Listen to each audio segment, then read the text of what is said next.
Welcome to our channel Akkamma రుచులు. కొత్తిమీర ఎక్కువ తీసుకొచ్చిన టైంలో అటేసి ఇటేసి పాడైపోతుంది. దాన్ని ఎలా స్టోర్ చేసుకోవాలో చూద్దాం. ఇదిగోండి ఫ్రెష్ కొత్తిమీర చేలో పీకుతుంటే తీసుకొచ్చారు మా సారు. దీన్ని గుంజకూడదు. గుంజితే ఏమవుతుందంటే వాటర్ పడితే ఆ వాటర్ వలన తొందరగా పాకుడు అయిపోద్ది అనమాట. పాడైపోద్ది. త్వరగా పాడవటానికి అవకాశం ఉంటుంది.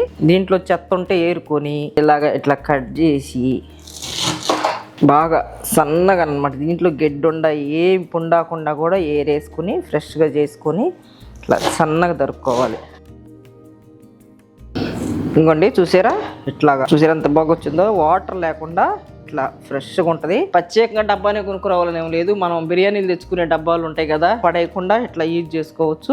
డబ్బా శుభ్రం కడుక్కొని ఆరబెట్టుకొని తుడుచుకోవాలన్నమాట. వాటర్ కూడా లేకుండా 15 రోజులు కరెక్ట్ గా చాలా బాగుంటది. మనం వాడుకోవచ్చు. మళ్ళీ తీసుకుని వాడుకుని ఇట్లాగా మూత పెట్టుకుని ఫ్రిడ్జ్ లో పెట్టుకుంటేనే బాగుంటది. బయట ఉంటే పాసిపోతుంది.